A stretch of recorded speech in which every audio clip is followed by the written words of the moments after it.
butter.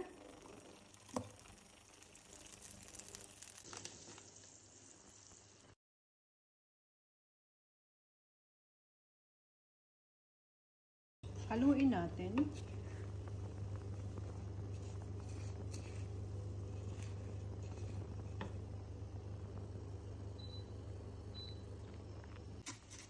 Ayan na, medyo brown na siya.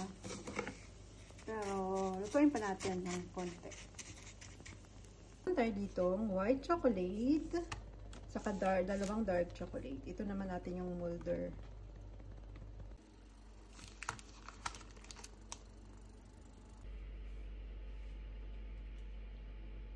Okay, malambot na yung ating milka. Ito rin. Patay na yung apoy niyan.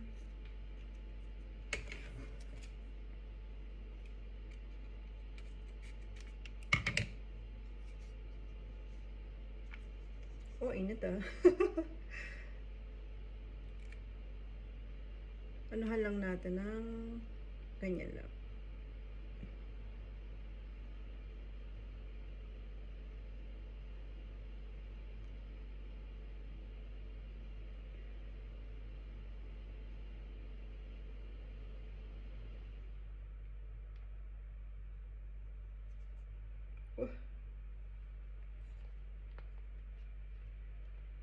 Dito din sa kabila.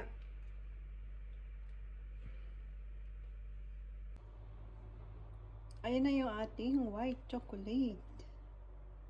Papatungan natin yan ng black chocolate. Ito na yung ating kadaype. Ganyan lang yung pagprito ko sa kanya. Tapos ito yung ating pistachio cream. Meron pa itong natira sa kawala. Hindi ko lang lahat nilagay kasi tingnan ko kung magkakasya itong ating pistachio cream.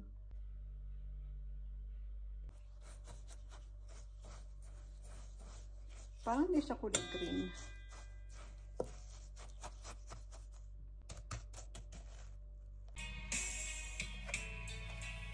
I wish I could get back to the very first time I saw you.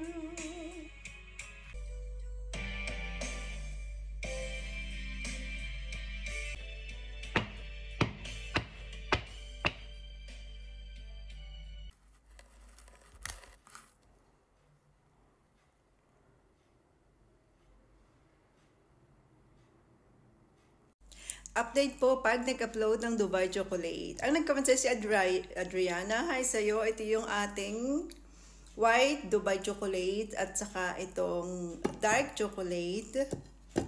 Hindi maganda yung pagkagawa ko dito sa kulay puti, pero okay lang yan kasi kami lang naman yung kakain. Buksan na muna natin itong black. Oh, excited. Wait lang. Ano kayang tsura?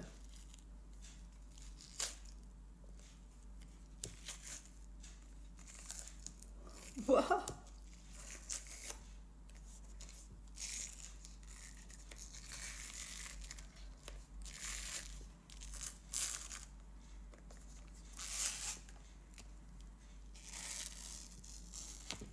Wow! Nilagyan ko din kasi ito ng white chocolate sa ilalim. Ayan. Oh, okay naman. Ito namang isa.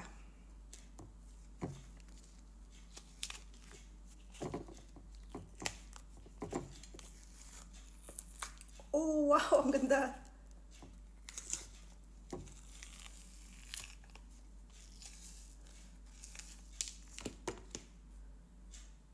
Tadaan! Ito yung ating update ng ating Dubai Chocolate Taste Test sa next video. Gagawa po ba kayo ng viral Dubai Chocolate? Nakaka-excite. Yes! Ito na, nagawa na natin. Ang nag-comment ay walang name. Ito na yung ating Dubai Chocolate. Ito na. Ito merong white chocolate siya. Tapos dark chocolate naman yung ano niya. Pinaka-body. Ito naman yung lahat white chocolate lang yung ginamit ko. Okay. Ay. Baakin natin. Biakin natin.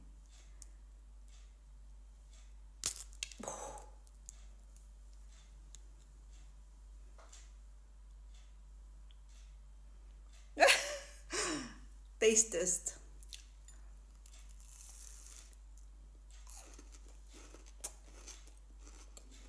Ang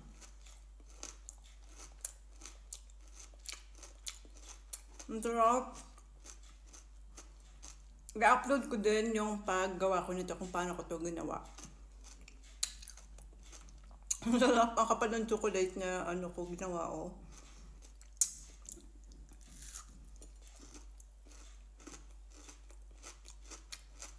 Ang lutong. Oh, sorry. Ang lutong. Grabe. Ang sarap.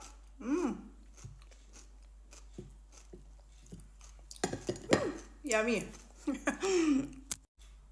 Na-try na natin itong black Dubai chocolate. Ito naman, ginawa ko na white Dubai chocolate. Yan, biakin natin.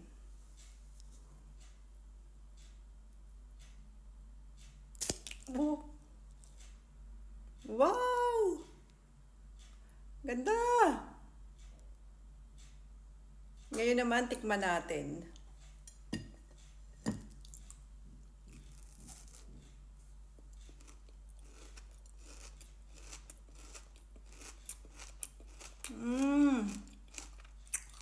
Mas masarap tong isa. Kasi ang ginamit ko dito, dark Milka chocolate. Ipapakita ko sa inyo yung paggawa ko nito. Tapos nilagyan ko lang sa ilalim ng white chocolate. Ang ginamit ko dito, yung Milka white chocolate din, pero minix ko siya ng ibang brand ng chocolate.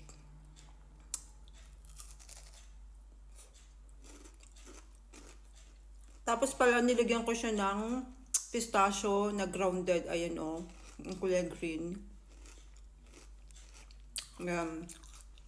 Kaya mas crunchy itong kulay puti. Pero mas masarap pala itong dark.